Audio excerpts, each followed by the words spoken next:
SSC का पूछा हुआ क्वेश्चन, लोकेश को 7500 रुपये के मूलधन पर साधारण ब्याज सहित 5 वर्ष में 10,500 का मिश्रधन प्राप्त हुआ। यदि ब्याज दर 4% बढ़ा दी जाए तो उससे प्राप्त होने वाली कुल धनराशि क्या होगी? ये एसएससी 24 में पूछा गया क्वेश्चन है। देखिए, बहुत इजी प्रोसेस है, थोड़ा सा बेसिक चीज़ हम समझाना चाह रहे हैं कि यदि रेट 2% हो, टाइम 5 वर्ष हो, तो इंटरेस्ट जो होगा वो इंटरेस्ट होगा 5 दूनी 10%। ठीक, फिर देखिए, रेट अगर 3% हो, टाइम 5 वर्ष हो, तो इंटरेस्ट होगा 15%।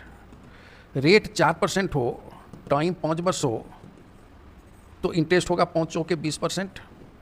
रेट 5% हो, टाइम 5 वर्ष हो, तो इंटरेस्ट होगा 25%। रेट 6% हो, टाइम 5 वर्ष हो, तो इंटरेस्ट होगा 30%।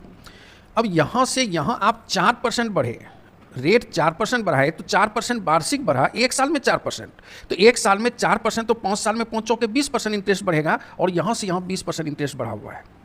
फिर समझिए, यहाँ से यहाँ पर आप 2% रेट बढ़ाए तो 2% वार्षिक, यानी एक साल में 2%, तो 5 वर्ष में 5 दूनी 10% इंटरेस्ट, तो यहाँ से यहाँ जो है 10% इंटरेस्ट बढ़ गया है। उसी तरीके से 4% इंटरेस्ट आप रेट बढ़ाएं, ब्याज की दर में 4% की वृद्धि कर रहे हैं, तो एक साल में 4%, तो 5 साल में 5 चौके 20% इंटरेस्ट बढ़ा होगा, तो डायरेक्ट आप इसका 20% निकाल के इसमें जोड़ दीजिए, तो 7500 का 20%, तो 7500 का 20% आप जान रहे हैं 20/100, तो ये 5 हुआ, 5 से कटा देंगे तो 1500, तो 1500 इसमें जुड़ जाएगा, तो 1500 आप जोड़ेंगे तो ये हो जाएगा 12,000। आंसर आपका सी ऑप्शन।